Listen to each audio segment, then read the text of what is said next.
Hola, ¿qué tal? Buenos días, bienvenidas a todas y a todos los que se conectaron y muchas gracias por estar aquí en nuestra primera edición del Foro La Nueva Movilidad. En verdad se los agradecemos mucho porque creemos que es un tiempo en los que ya no queremos estar frente a las computadoras, pero sabiendo la relevancia de este tema, aún así decidieron acompañarnos esta mañana. Yo soy Héctor Escamilla, soy director ejecutivo de Movilizatorio México y somos nosotros un laboratorio de innovación social y participación ciudadana para Latinoamérica. México es un país con diversas cualidades, pero también tenemos muchos retos que afrontar, entre ellos en materia de movilidad y traslado, en los que nos enfrentábamos en el día a día en nuestro camino previo a la pandemia del COVID. La pandemia de una manera u otra nos afectó en cómo nos transportamos y creemos que este momento es una gran oportunidad para que comencemos a realizar cambios que nos ayuden a tener una ciudad más vivible y mucho mejor en materia de transporte.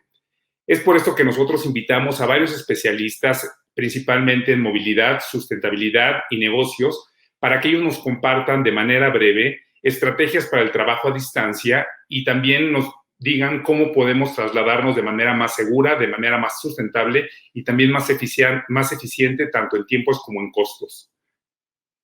Entre las charlas vamos a también tener opiniones de los ciudadanos de cómo están viviendo ellos esta situación para tener una perspectiva más completa de la problemática. Antes de seguir, también queremos agradecer el apoyo del Urban Movement Innovation Fund, que hizo posible este evento, y también a nuestros diferentes aliados, que son AT&T, Visitecas, Becton Dickinson de México, Buffet Sales Boyoli, Céntrico, Cisco, Core, Estafeta, Greenpeace, la Universidad Iberoamericana Puebla, IDLO, ITDP, JLL, Kunda, McBride Sustainability, Microsoft, la CEMOVI, Sur Institute, Sustainlum, Tec de Monterrey, Tuenbici, Urban, Waze y WRI México.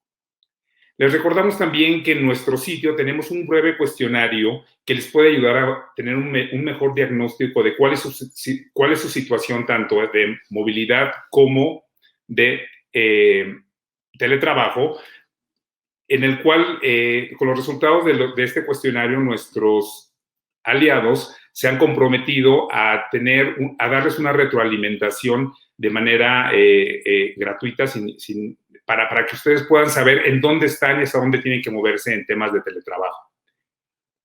Y bueno, para iniciar, en la primera charla vamos a hablar de movilidad post-pandemia. El tema es cómo nos transportamos al teletrabajo cuando se termine, y para ello tenemos a dos conferencistas. El primero es Jorge Macías, fundador del Sur Institute.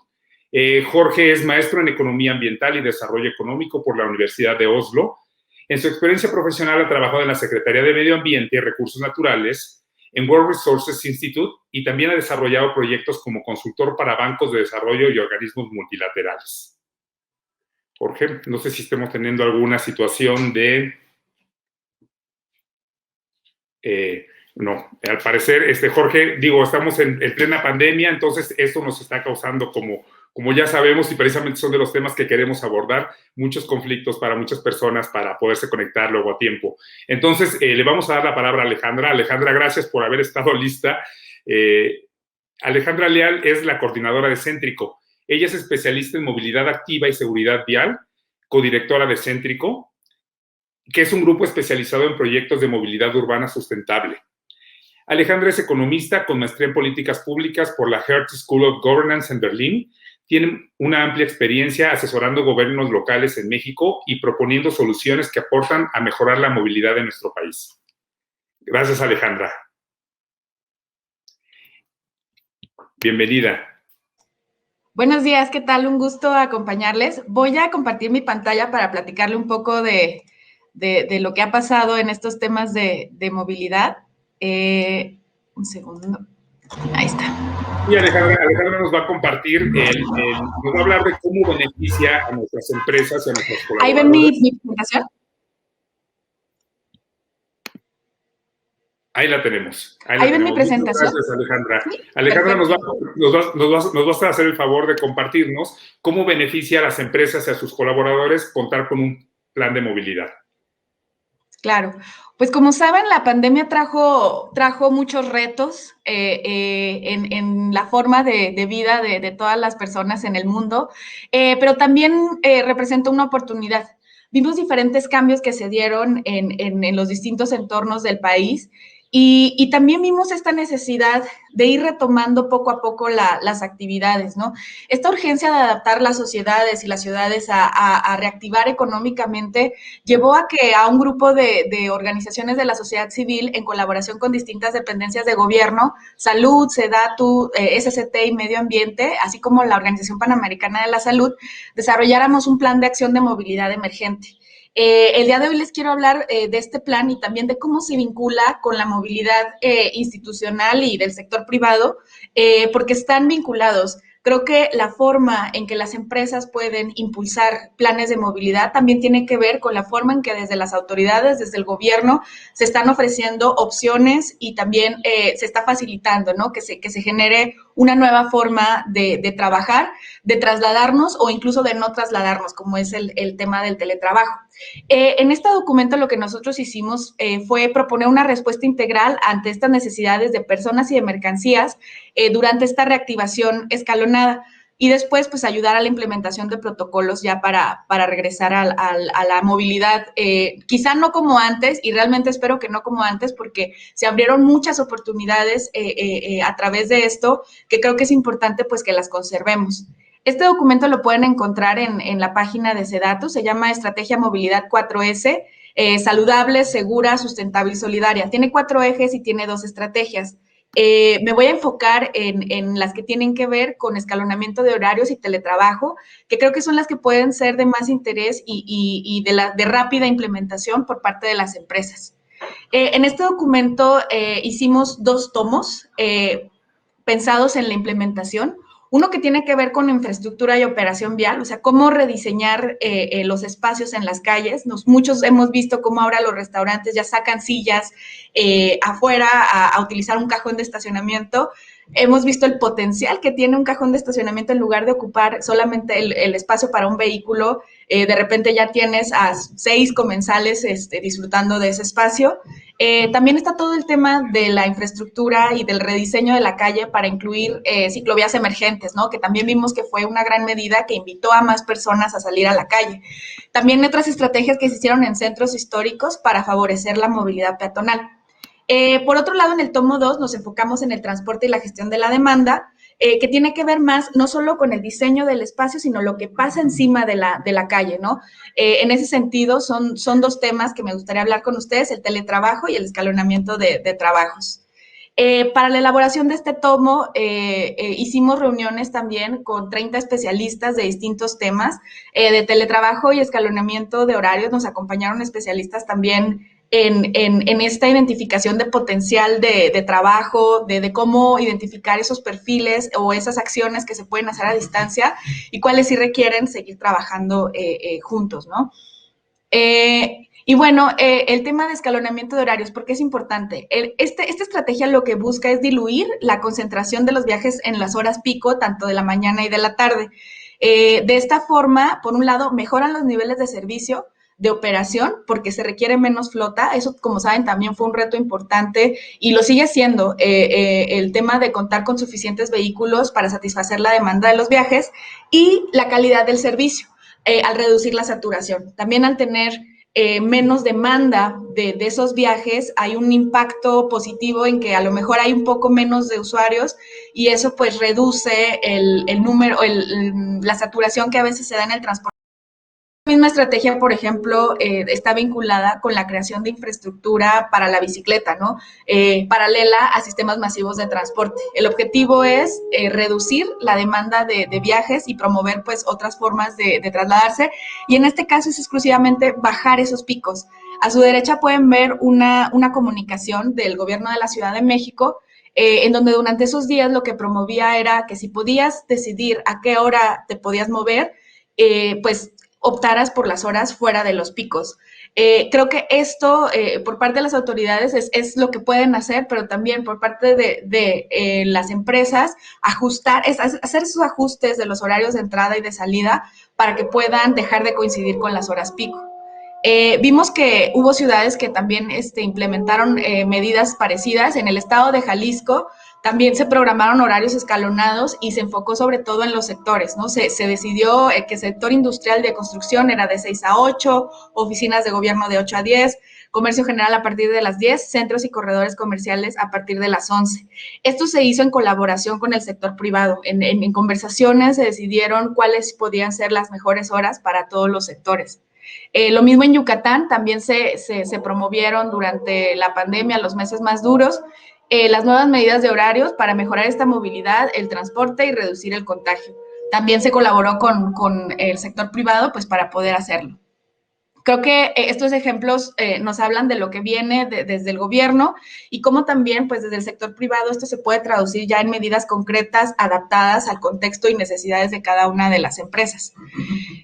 Por su parte, el teletrabajo o trabajo remoto, pues también fue algo que llegó muy rápido y llegó, incluso ya había muchos intentos de promover esta forma de trabajar sin mucho éxito y sin mucho también capacidad de adaptación pronta de las empresas. Sin embargo, pues no nos preguntaron y empezamos a hacerlo, ¿no? De un día para otro. Los datos de la CEPAL muestran que en América Latina, del primero al segundo trimestre de 2020, el uso del teletrabajo aumentó 324%. Pues no se diga la educación, ¿no? 62%, que también fue un gran cambio. Para esto, en esta guía también se hace mención a distintas metodologías que pueden ayudar a los directivos de las empresas, a los consejos, a definir cuántos y qué tipo de trabajadores y sectores son susceptibles a poder trabajar de esta forma. Es necesario, es indispensable que cuando se planteen estos esquemas se replantee también la forma de trabajo interna, ¿no? ¿Cuáles son esos criterios de evaluación? ¿Qué se necesita como persona que está trabajando desde casa?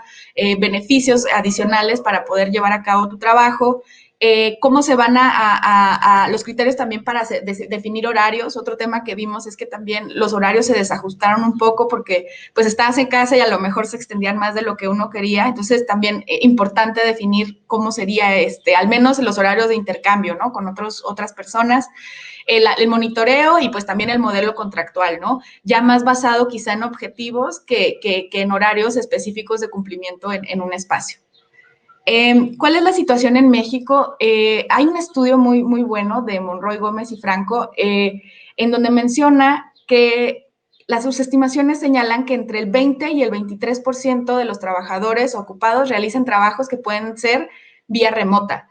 Es decir, nuestro potencial, incluso me parece importante, dada la diversidad que tenemos en México y el tipo de servicios que se ofrecen en el país, sí es bajo en comparación con Europa y Estados Unidos, que es alrededor del 40%, pero también hay que entender, la economía de México tiene muchas funciones, muchos servicios que sí son presenciales, o sea que no hay forma de hacerlos de forma distinta, o sea, los sectores quizá que tienen más posibilidades están relacionados con servicios tecnológicos, financieros, o sea, todo este trabajo más de oficina, pero la gran mayoría sigue teniendo esta necesidad de trasladarse. De ahí que el enfoque también importante en promover un buen sistema de transporte, buenos entornos para caminar y también infraestructura ciclista es clave.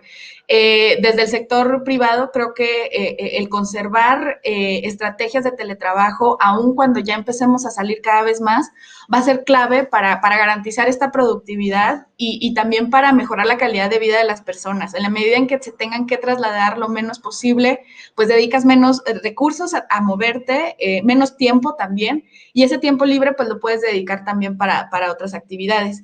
Este estudio también lo que menciona es que esta posibilidad o este potencial se concentra sobre todo en el centro y el norte del país, particularmente en el Estado de México, Ciudad de México y Nuevo León.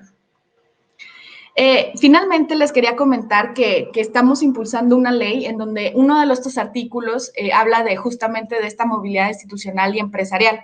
Desde 2014, desde Sociedad Civil, hemos impulsado una ley general de movilidad y seguridad vial. El pasado 18 de diciembre se publicó en el Diario Oficial de la Federación una reforma constitucional donde señala que el Congreso tiene 180 días para publicar una ley general de movilidad y seguridad vial. En noviembre y diciembre estuvimos trabajando un borrador con 103 especialistas de todos los sectores, el cual acaba de ser presentado el jueves de la semana pasada. Y en incluimos, pues, hay una diversidad de temas, son 119 artículos en 7 títulos. Y en el artículo 84 proponemos el tema de movilidad institucional y empresarial. Este artículo también viene con base en un análisis que se hizo de leyes de movilidad estatales, en donde ya incluyen también en 3 estados estas características, ¿no? Y lo que se busca, pues, es invitar a que tanto estados y municipios generen este tipo de estrategias en colaboración con el sector privado y que estos programas de movilidad institucional pues tengan contempladas estrategias como la eliminación del estacionamiento gratuito o subsidiado. Incluso, por ejemplo, hemos visto que en Santa Fe hay empresas que te pueden hacer ese intercambio, te dicen o tienes cajón de estacionamiento o te doy un bono anual, ¿no? Entonces se vuelve muy atractivo también para las personas que trabajan ahí, en lugar de tener su cajón fijo, se mueven, llegan de forma distinta y bueno, pues tienen como este bono anual. El momento del trabajo remoto, el determinar al menos un día a la semana, conservarlo como día de trabajo remoto, si se puede más, pues mejor. El escalonar horarios, el uso del transporte público, la movilidad activa, el fomento del uso de servicios y programas corporativos. Este trabajo lo hemos estado haciendo desde esta coalición Movilidad Segura, que agrupa a 60 organizaciones de sociedad civil y especialistas de todo el país, y será muy bueno también que quede en este instrumento legislativo a nivel nacional, pues para ir sentando ciertas obligaciones tanto del Estado como de las autoridades y de las empresas, pues para buscar mejores formas y conservar esta oportunidad que nos propuso, que nos ha dejado la pandemia, y pues se traduzcan en medidas nuevas de movernos de forma saludable, sustentable en el largo plazo. Finalmente quisiera pedirles ayuda para compartirles un video. Si me ayudan.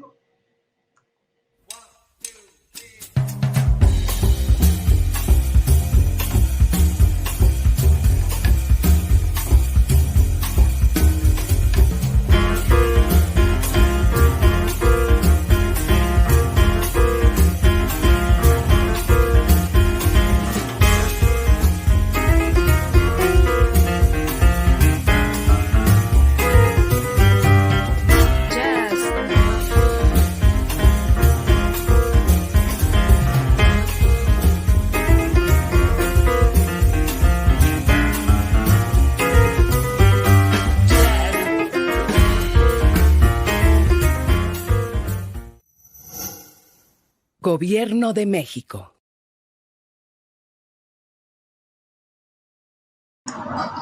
Muchísimas gracias.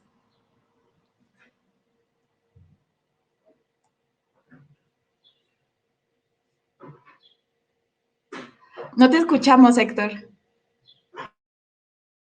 Precisamente los problemas del teletrabajo.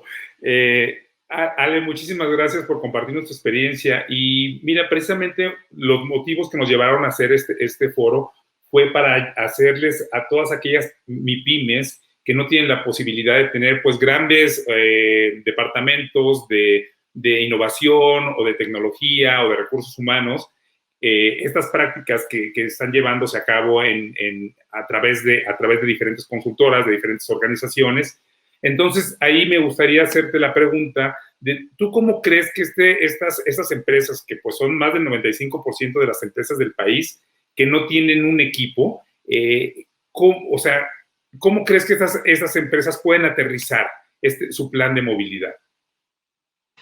Pues yo creo que justo también ser equipos pequeños te da esa flexibilidad de poder definir cómo trabajar a distancia, ¿no? En mi experiencia, igual nosotros en Céntrico somos un grupo pues relativamente pequeño, somos alrededor de 6 personas y desde el inicio sí empezamos a trabajar mucho a distancia. También creo que esa fue una ventaja que no nos sorprendió tanto. Un reto importante siempre es el mantener tus costos fijos bajos, ¿no? A veces se da mucha prioridad a tener un espacio, una oficina, una renta, pero pues vemos también que en este último año muchas empresas pequeñas han tenido que soltar sus espacios para poder realizar ese trabajo a distancia, ¿no? Creo que ahí encuentro, por ejemplo, un problema también entre los temas de reconocimiento de las empresas. O sea, yo sé que son controles para evitar que existan empresas fantasma, quizá, ¿no? Pero, por ejemplo, siempre te piden un domicilio fijo, ¿no? Entonces, muchas de nosotras, pues, hemos tenido que tener un espacio determinado para oficina, porque hay ese requisito, pues, más legal, administrativo, que creo que la pandemia también puede empujar para que se renueven pues estas formas de identificarnos como organización, ¿no? O sea, que no sea obligatorio tener este espacio. Y bueno, pues también creo que ha sido interesante el uso de estos espacios compartidos, ¿no? También como una oportunidad para muchas empresas más pequeñas, pues de empezar a explorar formas distintas de trabajar. Creo que el tema de enfocar mucho en las habilidades y las características de las personas es clave. Por ejemplo, también cuando estuvimos haciendo esta guía, tuvimos una asesoría con una coach empresarial y ella, por ejemplo, hacía evaluaciones de las personalidades de cada uno de los integrantes, ¿no? Y pues se identificaba cuáles eran tus fortalezas y debilidades para comunicarte también a través de estos medios. Y el hacer ejercicios ya más personalizados, sobre todo en grupos más pequeños, creo que es muy importante y muy valioso, porque fortaleces el equipo, también de alguna forma se establecen ciertas reglas al interior. Lo que decía el uso de las redes sociales, bueno, de WhatsApp, por ejemplo, ¿no? Es como de los retos más grandes y creo que sí es un grupo apenas en generación, en formación, establecer reglas, ¿no? De cómo trabajar, qué horarios se pueden compartir cosas, o utilizar otras plataformas también distintas como de administración de proyectos. Yo creo que las vías son varias, creo que nos han puesto muchas oportunidades, sin embargo sí requiere, creo, ese esfuerzo de sentarse un poquito, o sea, como de sí dedicarle un par de días a la planeación de cómo podrían hacerlo. Ok, oye, Ale, mencionas esta parte de ser de generación, pero a mí me vino la palabra, o sea, cuando dijiste de generación es de generar, pero a mí me vino la cuestión de generación. O sea, por ejemplo, empresas como la o sea, de generaciones que van adelante de nosotros, que quizás dicen, bueno, esto es totalmente diferente para nosotros, o sea, no queremos estar de este lado de la cámara trabajando con los empleados, queremos evitar todos los problemas que pues nos estamos encontrando, ¿no? Como los que estamos ahorita, o sea, como lo que nos estuvieron pasando ahorita al inicio del foro. ¿Qué mensaje se le puede dar a estas generaciones que están acostumbradas a trabajar de otra manera para que pudieran ellos hacer el brinco generacional a esta nueva forma de teletrabajo? ¿Qué es lo principal que deberían de estar ellos tomando en cuenta? Pues yo creo que es importante, siempre ha sido, ¿no? Importante la comunicación entre todos los integrantes del grupo. Es muy importante también reconocer que la información o las habilidades o el intercambio pues se da en todos los sentidos, ¿no? A lo mejor ahorita las generaciones más jóvenes pues tendrán más habilidades para utilizar las plataformas, pues sí, comunicarse a través de WhatsApp o de cualquier otro tipo de mensajero, pero también las generaciones que no están acostumbrados a eso, pues tienen otras habilidades muy importantes. O sea, yo creo que como equipo lo importante es siempre encontrar cómo compartir esa experiencia o ese, por ejemplo, o sea, generar espacios de intercambio, ¿no? Sí, entiendo que puede llegar a ser difícil quizá a lo mejor alguien con más jerarquía de otra persona, pues el ponerse a disposición de aprender también de los más jóvenes, pero creo que sí la situación nos pone en un momento en el que nos toca aprender de todos. O sea, yo te diría también en mis experiencias con personas que tienen más años trabajando, pues el aprendizaje es mucho, ¿no? El saber cómo lidiar con ciertas situaciones, cómo tratar algún problema en específico, cómo resolver alguna barrera que se está identificando. Siento que también es importante pues reconocer habilidades que vienen de todas las personas que forman parte de y también probar, ¿no? O sea, yo lo he visto con mis papás, por ejemplo, que pues tuvieron que enfrentarse al uso de estos medios. A lo mejor estaban un poco relacionados por temas más familiares, ¿no? Que una llamada de Zoom para saludar a alguien que está afuera, o sea, eso creo que de poco a poco les ayudó a que ya cuando tenían que hacerlo de forma de trabajo, pues se facilitara, ¿no? Y creo que no es imposible, también perderle un poco el miedo a la tecnología. O sea, yo sí con personas más grandes y les digo, de verdad no pasa nada, o sea, te puedes desconectar una vez, pues a lo mejor te vuelves a conectar o a lo mejor ya no participas en esa reunión, pero nada es grave, o sea, ¿qué es lo más grave que puede suceder, no? O a lo mejor en una de esas sí le picas a muchas cosas y descompones la computadora, pues la computadora se resuelve, ¿no?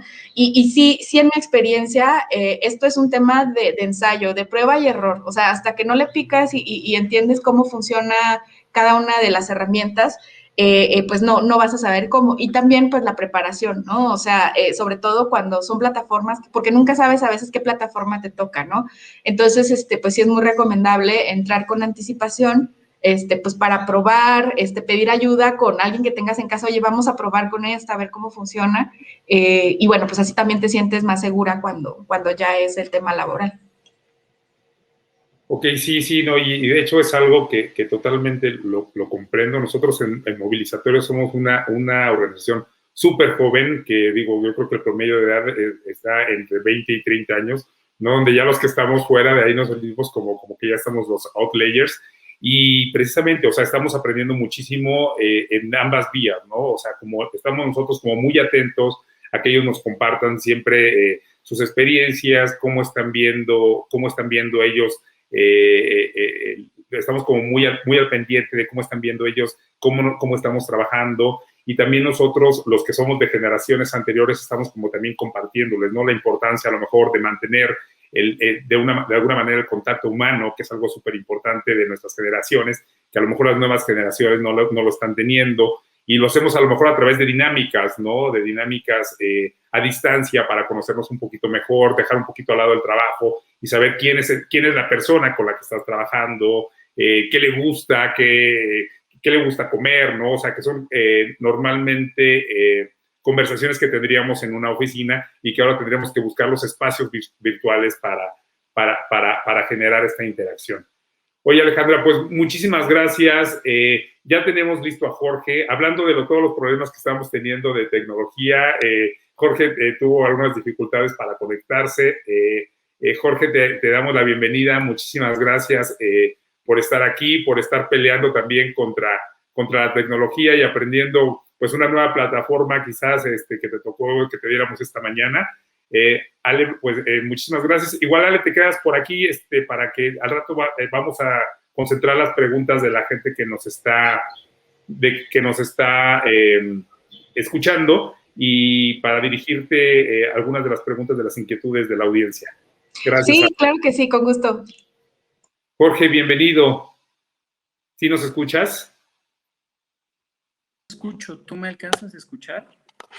Sí, ya te estamos escuchando, Jorge. Perfecto, creo que no me alcanzan. Ahí estoy, perdón. Te escuchamos. Jorge, no te preocupes, ya supimos que tuviste un inconveniente técnico, pero lo más importante es que aquí estamos.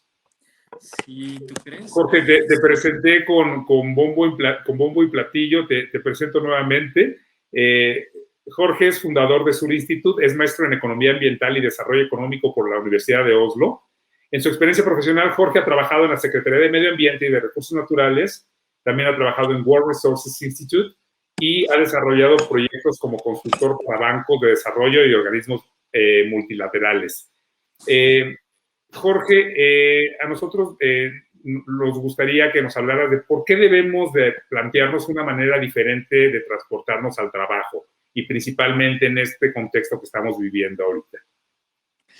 Bueno, primero para hablar de por qué debemos de movernos de una manera distinta, tenemos que entender cómo nos movíamos.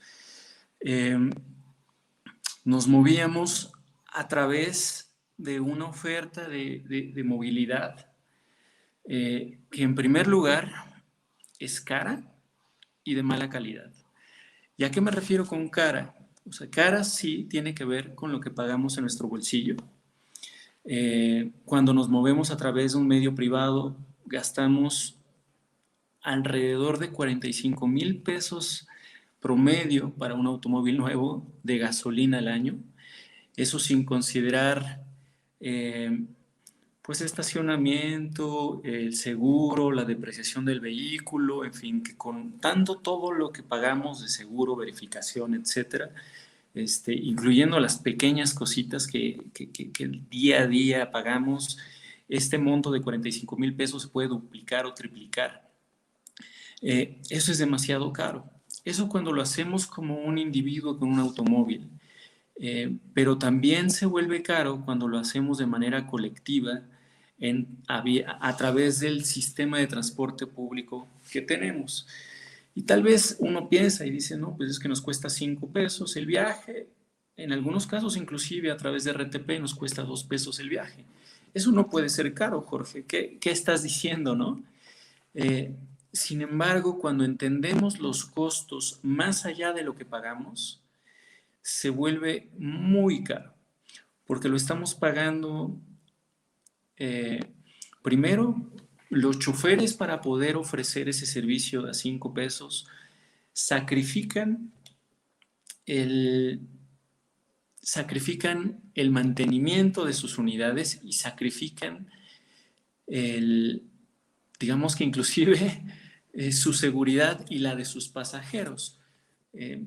Los choferes en todos los casos son personas como todos nosotros que tienen que pagar renta, que tienen que pagar educación, que tienen que pagar comida, que llevan gastos.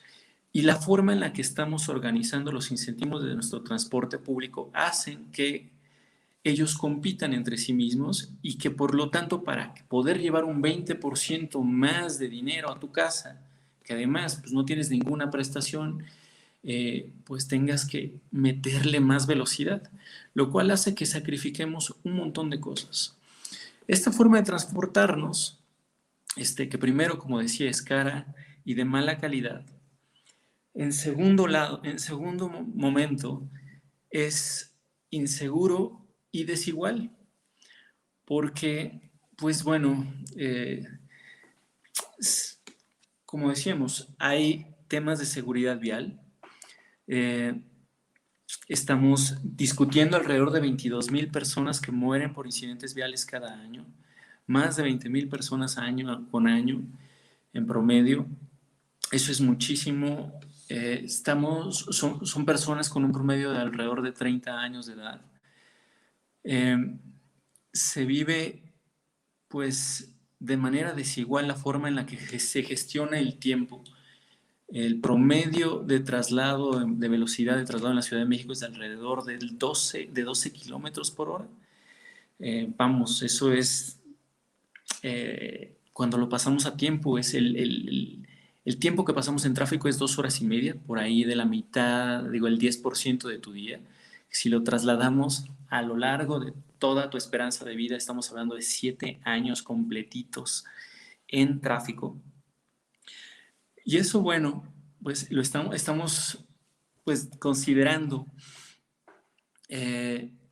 lo privado y lo público, pero también desde lo empresarial se vuelve muy caro, porque tal vez no se ha interiorizado todas las decisiones que se toman por la forma en la que los empleados se mueven, y no solo es ellos tomando la decisión, también es la forma en la que las empresas deciden cómo gestionar sus recursos para incentivar la movilidad.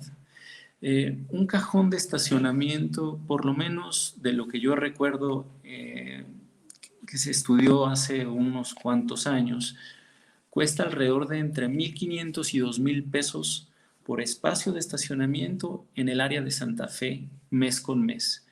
Para una empresa de alrededor de 1,000, que utilicen 1,000 cajones de estacionamiento, que no hay pocas, estamos hablando de alrededor de $1 millón o más o menos 20 millones de pesos año con año, solamente en la forma que gestionan su estacionamiento y en los gastos derivados de eso, ¿no? Es muy importante entender la oferta de movilidad y entender también la demanda de movilidad. ¿Qué nos están demandando nuestros empleados? Y para ello no resulta tan claro la forma en la que se mueven, qué prefieren y cómo lo hacen, porque eso varía conforme a la cultura organizacional, el destino de las personas, la conformación, las necesidades, los deseos, ¿no? Y es por eso que es muy importante preguntarle a la gente cómo se mueve y por qué se mueve. Cuando nosotros estamos pensando, por ejemplo, en reimaginar el camino al trabajo, no necesariamente quiere decir que una persona sale de su trabajo y viene directamente al trabajo, ¿no? Sale de su casa y viene directamente al, al trabajo. En ocasiones tiene que llevar a los niños, tiene que comprar a la escuela, perdón, tiene que comprar cualquier cosa y después llega al trabajo. Este tipo de traslados que no son de manera directa es muy importante entenderlos para poder caracterizar la demanda y las condiciones necesarias para hacerlo. En algún momento yo me acuerdo que hicimos una encuesta a una empresa pues digamos que comercial de distribución, o sea, ¿cómo se llaman estas? Pues estilo comercial mexicana, Walmart, en fin, ¿no? Y les preguntamos a los directivos, ¿cómo crees que llegan tus consumidores? Y nos decían, no, pues seguramente por ahí del 80-90% llega en auto porque tenemos un estacionamiento que ocupa el 70% del espacio que tenemos. Nos dimos a la tarea de hacer la encuesta, de ver cómo llegaban, y resultaba que era totalmente lo contrario. El 80% de las personas que consumían y compraban ahí venían en transporte público, que es más o menos la proporción de cómo nos estamos moviendo en las ciudades, ¿no? 70-60% llegan en otros medios que no son transporte privado. Cuando vieron eso y se dieron cuenta de que ni siquiera tenían bahía de descarga, de que para poder entrar a la tienda, pues un consumidor sufría muchísimo porque no había rampas, tenían que entrar por donde entraban los automóviles. Como estaba invisibilizado, pues repensaron la forma en la que estaban diseñadas sus tiendas.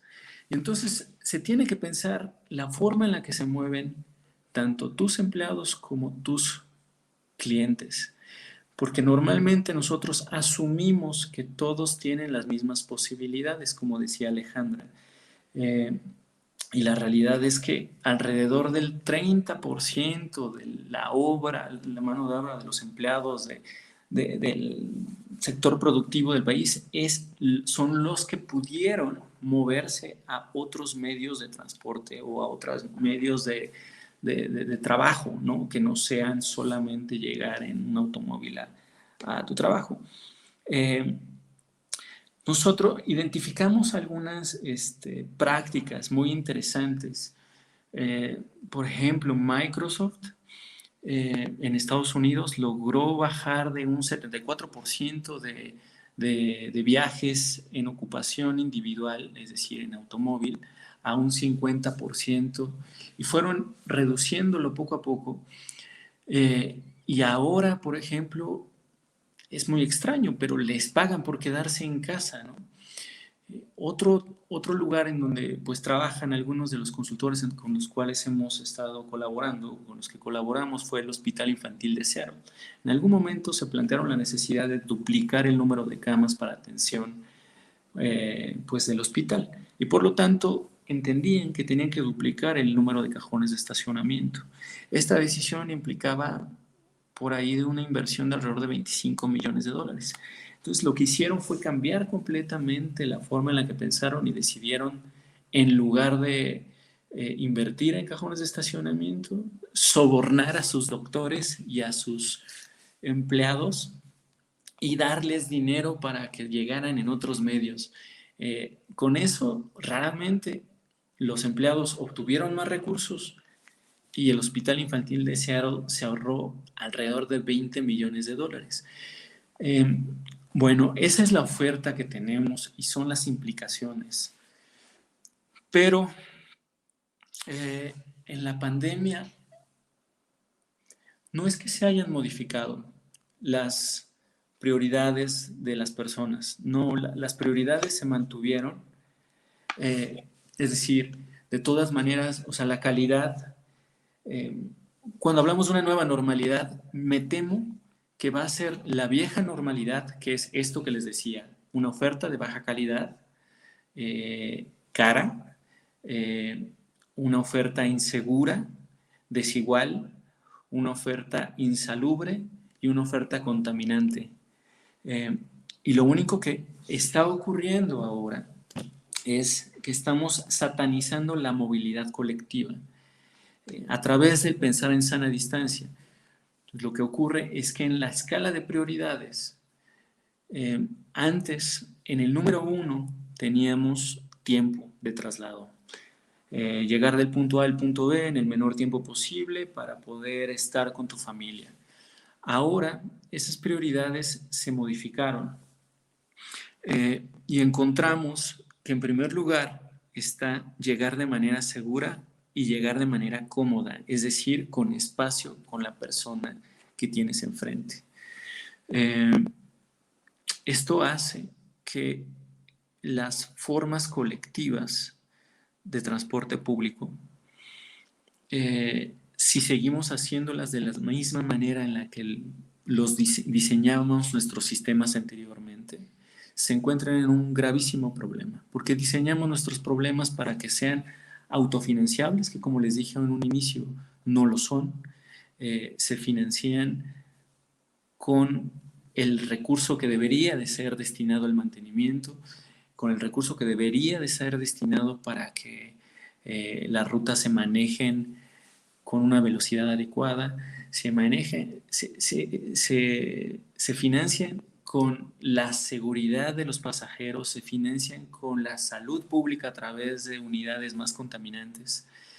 Y lo único que está pasando es que la reducción en la demanda de esos medios está poniendo en problemas financieros a todo el sistema. Y eso nos urge discutir. Porque la movilidad no se trata de ver cómo llegan tus empleados, porque en aislado pensamos que pues si yo me compro un auto voy a resolver mis problemas de seguridad y voy a resolver mis problemas de movilidad. Y la realidad es que las vías son un espacio público que compartimos. Y el hecho de que yo me compre un auto hace que todos los otros 11 millones de vehículos que recorren la megalópolis disminuyan su velocidad porque ya hicimos que entrara otro vehículo. La discusión de movilidad se parece más a la discusión que tenemos de los medios digitales cuando nosotros exigimos que la banda ancha sea un derecho humano y un derecho para todas las personas y ciudadanos. Es que estamos exigiendo o pidiendo que se mueva más información y que las personas estén conectadas por el mismo cable o por el mismo espacio. En movilidad es muy parecido que la discusión de pasar de un cable de cobre a un cable de fibra de vidrio. Tenemos que tratar de mover más personas, no menos, del punto A al punto B, del lugar de donde salen al lugar a donde quieren llegar. La movilidad es un medio, es un mero tubo que nos lleva de un punto al otro. Y por lo tanto, es una acción colectiva por naturaleza. El que dejemos desde las empresas y que dejemos desde el Estado, desde las instituciones, a los individuos a tomar decisiones, no nos va a llevar a ningún lugar mejor que como estamos el día de hoy. Y es ahí donde entramos a entender qué es lo que está pasando en la pandemia. La pandemia lo que está haciendo es incrementar el número de miedo, la cantidad de miedo o la percepción de inseguridad sobre esos medios colectivos. Y la realidad es que las personas somos muy malas para entender los riesgos y tomar decisiones cuando tenemos miedo. Nos movemos bajo un principio precautorio. ¿Qué quiere decir eso? Que nos movemos asumiendo que lo peor va a ocurrir. Es decir, nos imaginamos que Godzilla va a llegar a nuestra ciudad y por lo tanto tomamos decisiones de movilidad pensando que Godzilla va a llegar y que tú vas a tener que actuar en el caso de que Godzilla llegue a tu ciudad. Con esta pandemia, lo malo es que Godzilla llegó y ya llegó una vez. Y el ejemplo que se nos va a venir a la mente es muy representativo y es muy imponente.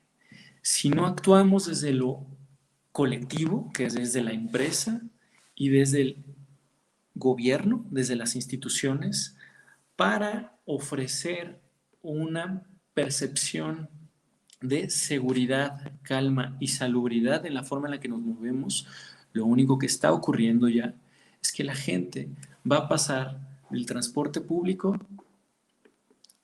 a la motocicleta. Y les apuesto que en 3 meses, cuando avance la campaña de vacunación, será muchísimo más riesgoso para el individuo moverse en una motocicleta a la posibilidad de contagio. Ese tipo de decisiones están ocurriendo al día de hoy. Si ustedes revisan las tendencias de compra de motocicletas y de vehículos, tenemos la mala fortuna de estar al lado de uno de los países más motorizados y más dependientes al automóvil y a los medios individuales. Y tenemos la mala fortuna de ser un país que no tiene el dinero para solventar ese tipo de, ni público ni de la manera privada. Entonces, lo que está ocurriendo y lo que va a ocurrir es que por pánico el tráfico se va a incrementar. Esa es mi perspectiva. O sea, la demanda, porque tarde o temprano vamos a empezar a regresar a la necesidad de movernos. Y esa es una realidad que se experimenta en movilidad de manera muy sencilla. La acción, más bien la demanda de viaje, la necesidad de moverte, el andar de pata de perro, el salir a la calle, es una necesidad humana porque somos una especie social que necesita el contacto físico con otros. Y si no nos hemos dado cuenta de eso en un año de aislamiento, no sé qué más podemos hacer. Si no nos damos cuenta ahora de la dependencia intrínseca entre nuestro aparato de movilidad y nuestra economía, en donde una determina la otra, ¿qué quiero decir con eso? Reducimos en 30% nuestra movilidad en esta pandemia, más o menos. Estamos hablando alrededor de eso que se ha experimentado en el mundo. La economía se contrajo en 5 millones de empleos, en 10%. Solo para terminar, lo único que tengo que explicar o sugerir, porque no explicar, a las empresas es la gestión de la movilidad no es un tema mecánico, no lo es. No se compra, no, es una estrategia de gestión del comportamiento de las personas y de tus empleados, que requiere empatía para entender las necesidades y que requiere empatía y flexibilidad para buscar soluciones, porque no se encuentran con una de ellas. Por ejemplo, una de las medidas que me gusta utilizar para ejemplificar, y creo que con eso cierro, es algunas empresas, por ejemplo, en mucho tiempo se empezaron a volver muy conscientes del problema de movilidad. En Santa Fe específicamente, ¿no? Y pues adquirieron plataformas para hacer que sus empleados se conjuntaran y pudieran compartir vehículos. Esto no les fue suficiente y entonces abandonaron toda estrategia. No se dieron cuenta de que la gente piensa en Godzilla. Una recomendación que nosotros hacemos junto con nuestro consorcio de consultores es: tienes que ofrecerle a los empleados una red de soporte. Una medida que hicieron en Washington, en el hospital de Seattle, fue, mira, si llega Godzilla a tu empresa o a tu ciudad, yo te ofrezco el pago de un helicóptero para que lleves a tu hija y que la salves. La realidad es que cuando hicieron eso y le dieron esa seguridad a las personas, muchas más se movieron a medios más humanos y la realidad es que nadie utilizó eso porque los riesgos no ocurrieron tan seguido. Y pues muchas gracias y perdón por todos los inconvenientes. No, no, gracias, Jorge. Nos gustaría como ver algunas inquietudes que tiene el público. Entonces, ahí, si nos pudieran, por favor, proyectar las preguntas que están teniendo de las personas A ver, una pregunta. Samuel Narváez nos pregunta, ¿cómo le hacemos los freelancers para hacer nuestra propia estrategia de movilidad? ¿Quién? Vas, Jorge.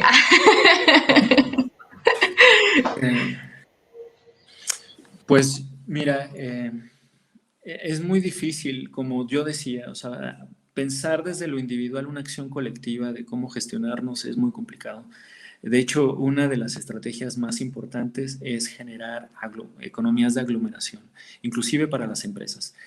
Para una empresa, ofrecer una solución de, por ejemplo, vans o shuttles o rutas de transporte, por sí sola es muy complejo porque tal vez 3 de tus empleadas viven en Ecatepec y necesitan salir a las 7:30 y otras 2 salen a las 4. Entonces, empezar a juntar empresas hace que ese tipo de soluciones se vuelvan viables. Entonces, lo mismo pasa con los individuos, en la manera en la que puedas o que se pueda pues planear logísticamente mejor la forma en la que te mueves y buscar soluciones o por lo menos buscar cómo colaborar con alguien más para lograr economías de escala, pues es mejor. No sé, Ale, ¿tú qué opinas? Yo diría que podrías empezar como a dividir tus actividades entre las que crees que potencialmente se pueden hacer a distancia y las que sí requiere algún tipo de interacción presencial, ¿no? O sea, ser freelance pueden ser muchas cosas, o sea, no solamente de analista, de consultor, sino que a lo mejor tú desarrollas y produces algo y que sí tienes que entregar, ¿no? Y con base en esa división de actividades, pues programar tu trabajo de esa forma. Por ejemplo, hay reuniones o temas presenciales que en lo particular yo extraño es el tema de co-creación, ¿no? O sea, porque no es lo mismo estar a distancia a estar todos juntos en una mesa, poniendo post-its, rayando y todo, pero también he encontrado que hay herramientas digitales para hacerlo. O sea, como que cada vez también hay más instrumentos que te permiten pues hacer esto a distancia, ¿no? Y la otra pues es ir probando, o sea, realmente, y en ese caso específico de co-creación, yo creía que iba a ser muy, muy complejo poder lograrlo, pero ya que probamos las herramientas dije, mira, no está tan ajeno al proceso que tenemos a veces en vivo y que es mucho más enriquecedor, pero pues que logramos como los objetivos, o sea, se han podido avanzar. Acercarte pues de estas herramientas, probarlas y ya, lo que se determine pues que no es posible hacerlo así, pues programar muy puntualmente en qué momento hay que encontrarse, determinar las condiciones en las que se van a encontrar, también siempre ser como, sobre todo si es tu mismo equipo de trabajo, quizá con anticipación poner las reglas de esos encuentros, ¿no? O sea, va a ser con cubrebocas, nos vamos a encontrar un espacio abierto, no vamos a estar más de tanto tiempo, o sea, un poco para también ir preparando los encuentros y sentirte pues más segura, evitar espacios cerrados, lo que pues todos ya sabemos, ¿no? Creo que incluso como freelance hay más oportunidad de hacerlo, que cuando eres parte pues de una organización mucho más grande, ¿no? Pero sí, creo que es acercarte a estas herramientas y probar hasta ver cuál es la estrategia que mejor te funciona. Perfecto. Y también nos preguntan, ¿cómo definir una sola estrategia cuando los hábitos de movilidad de las personas son muy diversos? ¿Qué soluciones beneficiarían a la mayoría?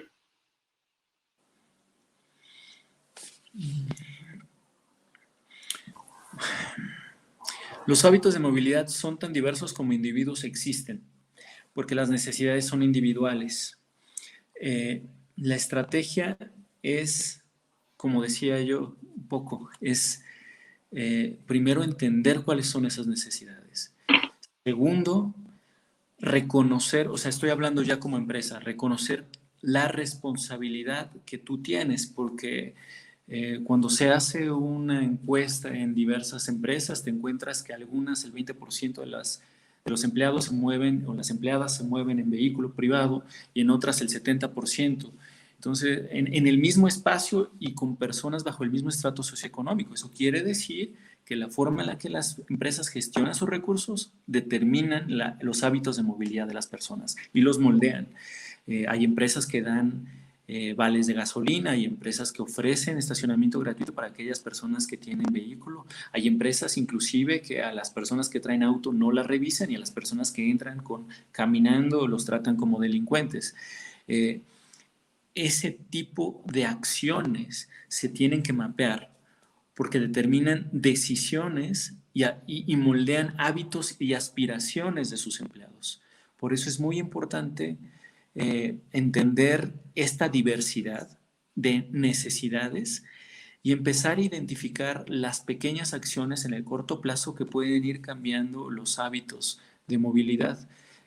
Y uno piensa es que eso es imposible, pero la Ciudad de México hace tan solo 15 años, Ale no me dejará mentir, era una ciudad donde proliferaban los bochos verdes, y ahora quitamos bochos verdes y ahora hay bicicletas. Entonces, si logramos cambiar una ciudad en donde había medio millón de bochos verdes por las calles para encontrar medio millón de bicicletas, creo que lo podemos hacer en el ámbito más empresarial. Sí. Yo creo que adicional también es importante hacer encuestas al interior de la oficina, de la gente, del equipo que está trabajando, ¿no? Para entender esta diversidad. Incluso, o sea, identificar quién llega en transporte público, quién llega caminando, quién llega en bicicleta, quién potencialmente podría llegar en modos sustentables, ¿no? Como es la bicicleta, porque también eso tiene un aspecto, pues, territorial, espacial, sabiendo cuál es el modo más frecuente o el modo que más potencial tiene, o sea, incluso pensar en la posibilidad de un transporte empresarial, o sea, solo para esto, creo que permite, pues, tener un espectro mucho más fino de lo que se necesita como equipo de trabajo, ¿no? Y en esa medida, pues, también hacer colaboración con otras o centros laborales que se encuentren pues en la misma zona, para incluso llegar también con la alcaldía o con el gobierno de la Ciudad de México con solicitudes muy puntuales, ¿no? Aquí vemos que hay por ejemplo, una estación de metro masivo donde llega muchísima gente y vemos que hay mucho potencial de llegar en bicicleta, pero no hay las condiciones. O sea, ¿cómo hacemos para que sí se genere una infraestructura que satisfaga esa línea de deseo que hemos encontrado nosotros como equipo junto con otros estos centros de trabajo, ¿no? Yo creo que sí requiere mucho, como empresas o como organizaciones, el entendimiento de quiénes somos, qué necesitamos y cómo encontrar esas vías para pues solicitarlo tanto con medios propios como con los medios públicos, ¿no? De ahí pues también la responsabilidad de las autoridades, pues de responder a estas solicitudes más puntuales que mejoran, no exclusivamente a un centro laboral, sino también a estos centros que agrupan a muchos oferta de trabajo, ¿no? Que al final es a donde pues necesitan o quieren eventualmente llegar las personas. Gracias, Alejandra Leal, de Céntrico, y Jorge Macías, del Instituto del Sur Urbano. De verdad, les agradecemos mucho compartir estas experiencias. Creo que es un buen inicio para el foro empezar a cuestionarnos y a ver de qué manera podemos todos, desde lo individual hasta lo colectivo, generar este cambio en la movilidad que seguramente va a tener muchos beneficios, tanto para el medio ambiente como para la sociedad. Muchísimas gracias y los invito a quedarse en nuestra siguiente conferencia, donde vamos a hablar de cuáles son las maneras como podemos ayudar a nuestros empleados ahora a moverse al trabajo. Les agradecemos mucho y seguimos por aquí. Gracias. Gracias Jorge, gracias Héctor. Hasta luego. Chao.